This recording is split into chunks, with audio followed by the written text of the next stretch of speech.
Hey everyone, thanks for tuning in. If you enjoy this kind of content, please hit that like button and subscribe to the channel. It really helps us grow and bring you more stories like this one. Now let's get into it. They say gravity is the only truth in the universe. Can't argue with it. Can't buy your way out of it. Can't negotiate with it. Up here on Station Saturn, Deck 9, owned and operated by Helios Mining Corporation, they've found a way around that. They built the sphere. They built the Void League. They built a sport out of men and women willing to let machines borrow their nervous systems for 40 minutes at a time. And then they sold tickets. Welcome to the meat grinder. Welcome to the only show worth watching in the solar system. This is G-LOC. You can't feel your left arm. That's normal. That's what they told you when they fitted the exosuit. The suit's neural interface is borrowing your nervous system for the duration of the match. You agreed to that. Somewhere in the 46 pages you didn't read, you agreed to let a machine borrow your body. The crowd outside the sphere sounds like weather, like a storm, on a planet most of them have never visited. You can see them through the transparent hull, 100,000 faces pressed against the dark, watching you work. Then the gravity shifts, and the only thing that matters is not dying in the next 4 seconds. Number 44 doesn't get up. The referees wave the play live. In the Void League, the game clock doesn't stop for broken men. It never has. It never will. Jax Rourke was 38 years old, which, in aerogrid years, made him a geological formation, a relic. The other players didn't say it to his face. They didn't have to. Their eyes said it every time he was slow off the line. This morning, his hand had said it too. He picked the cup up off the floor, pressed his hand flat against the med bed until it stopped moving. By the time Dr. Thorne walked in, Jax Rourke looked like a man who had slept poorly, nothing more. Thorne told him the truth, the way doctors tell the truth when they already know the answer won't change anything. The neural scan was red, grade 2 neural shear, void dementia, stage 1. One more hard hit in the sphere, and Jax Rourke would not wake up. Your synapses, Thorne said, are firing like broken wiring. Jax asked him to bury it. Not in those words. In the particular way that men who have spent careers asking for things they shouldn't ask for. Ask. Clear me, Eris. A pause. I've got 3 years left on this contract. My family's on Earth. My daughter got accepted into an Earthside school program. The kind that requires proof of stable league income. 2 seasons minimum. The kind that changes where she ends up in this system for the rest of her life. Thorne looked at the scan for a long moment. I'm a doctor, he said. Not an executioner. Jax looked at his hand. Still, for now, then don't execute my family's future over a scan. Dr. Eris Thorne had taken an oath once. He remembered the specific words of it. He thought about them now, the way a man thinks about a language he used to speak fluently, but hasn't used in years. He filed the scan under pending review. At Station Saturn. That was a category that meant never. Kira Voss stepped off the belt transport with one bag, and the expression of someone who has never once in her life been impressed by anything, and has decided this station will not be the first. She had grown up in a place where the walls sweated rust, and the gravity ran at 0.3 standard, because full gravity cost too much to maintain. Her body was built wrong for Earth, too dense in the shoulders, too explosive in the hips. Reflexes tuned to a world that punished hesitation with a punctured suit. In the belt, she was ordinary. In the sphere, she was going to be terrifying. She didn't know that yet. Her agent did. Marcus Dean was waiting for her, impeccably dressed, 0G tan, the particular smile of a man who has never personally suffered a consequence. He told her she looked great. She told him she'd been on a transport for 9 days. He told her she looked great. Helios is watching your intake numbers from the belt season, he said. His voice was warm, easy, like something frictionless. They want aggression. They want highlights. I'm playing clean, she said. Like you said. Clean doesn't sell tickets in the belt, Marcus said. And it doesn't sell them here either. He didn't raise his voice. He didn't have to.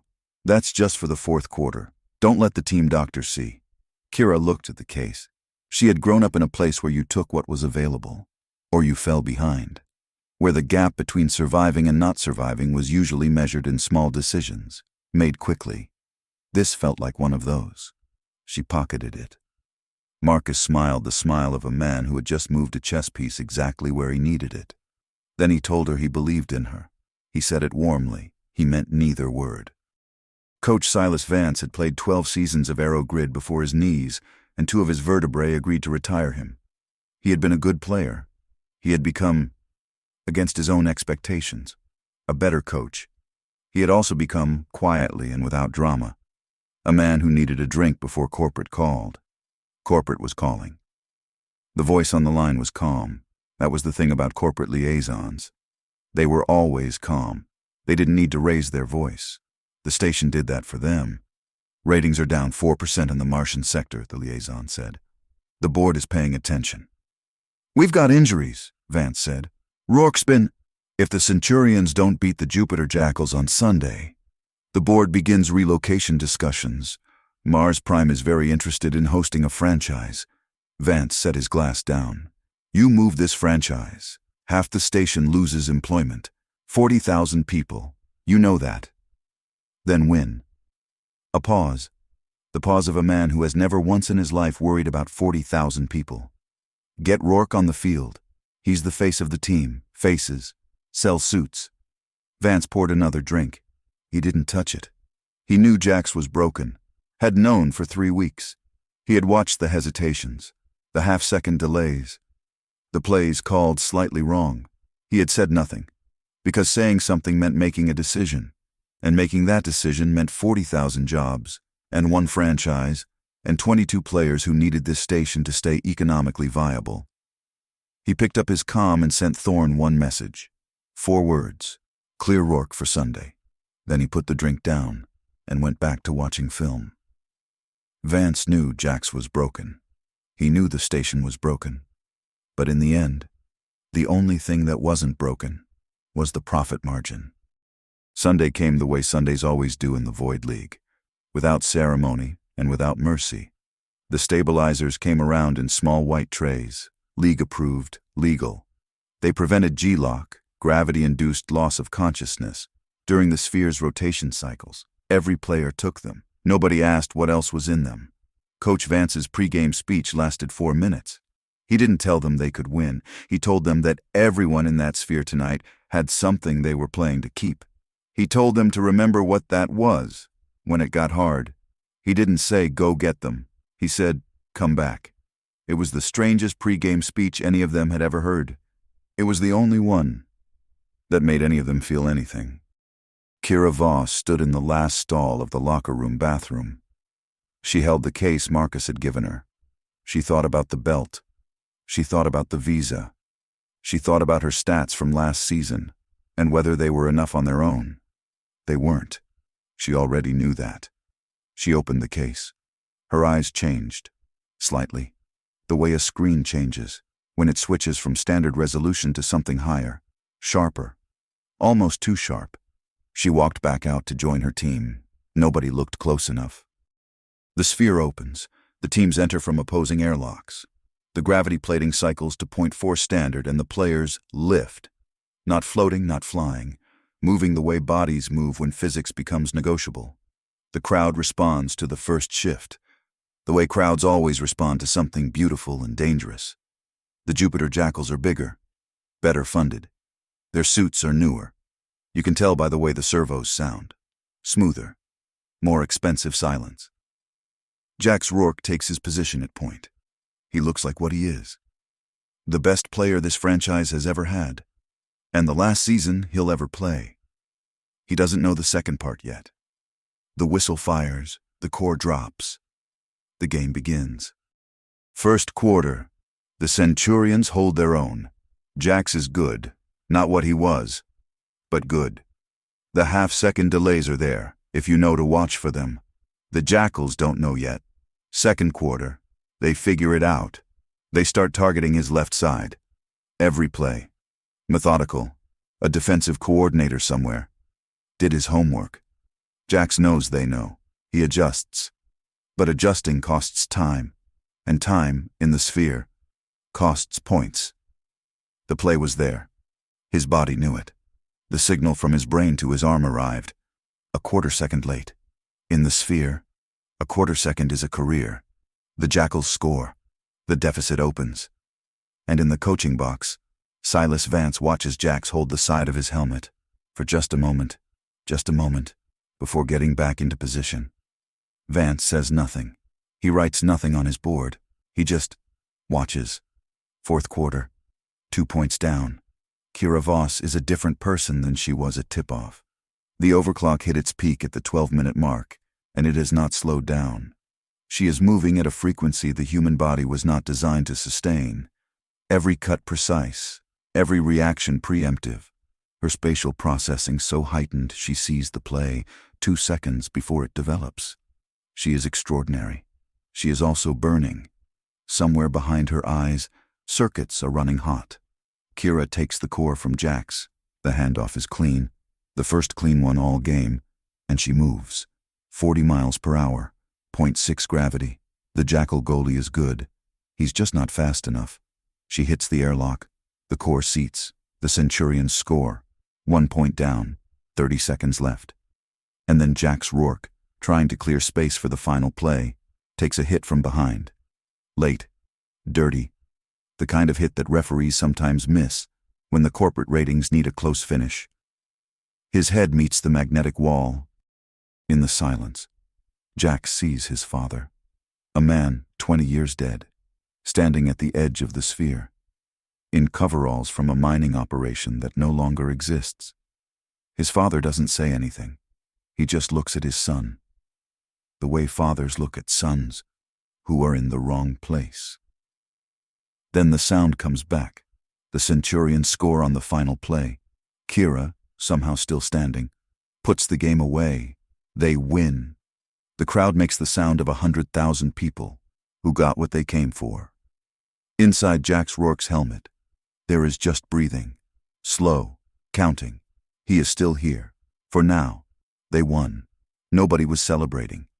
This is the part they don't show on the broadcast, the part that happens after the cameras cut to the highlights package, and the analysts discuss the game's implications for the playoff standings. This is what winning costs. Kira Voss sat on the floor of the shower room, back against the wall, waiting for her hands to stop shaking. The overclock crash had arrived right on schedule. 30 minutes after the final whistle, reliable as a contract clause. Her vision was blurred at the edges. Her heart rate was wrong. She knew the math. She'd done it before. She'd be fine by Tuesday, probably. Jax was on the bench when Vance found him, still in partial suit, staring at his hands, the way a man stares at something he used to trust. They were shaking. He wasn't trying to hide it anymore. "Good game, Captain," Vance said. Jax didn't look up. "I forgot the play, Coach. Third quarter, second set. I called the wrong formation. I forgot the damn play." "Doesn't matter," Vance said. "We got the W." "It matters. Get some rest," Vance said. "Practice Monday." Through the gap in the door, Jax heard it. The GM's voice. His own name. Then a station name. Europa. Then a contract figure. Half of what he made now. He didn't move. He sat in the locker room in the dark, with his shaking hands, and the sound of a transaction being discussed in the room next door. And he thought about his daughter's school, and the green grass, and the air that didn't taste like recycled ambition. 2 more seasons. That's nothing. Down the hall, Kira Voss was being wheeled past on a medical cart. The cameras in the corridor were focused on the celebration graphic cycling on the station screens. They always were. The broadcast delay exists to protect the product. The product is the game. The players are just how you make it. Jax hides the tremor. Kira hides the needle. Thorne hides the scan. Vance hides the flask. And Marcus Dean hides the trade offer, signed, dated, and already transmitted to Europa, in a folder marked Client Options.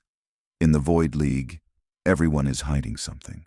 The trick is staying ahead of the moment when it floats to the surface. Because in 0G, nothing stays buried. Next time on G-LOC, the trade deadline. Stay grounded. If you want to find out what happens to Jax, Kira, and the Saturn Centurions, like, subscribe. Turn on notifications. Episode 2 drops next week. G-LOC, in the void. Everyone breaks eventually. Thanks for listening to G-LOC Episode 1. If you enjoyed this story, please like this video, subscribe to the channel, and hit the notification bell so you don't miss Episode 2. Your support helps us keep creating this kind of content. Drop a comment and let me know what you thought of Jax, Kira, and the world of the Void League. Until next time, stay grounded.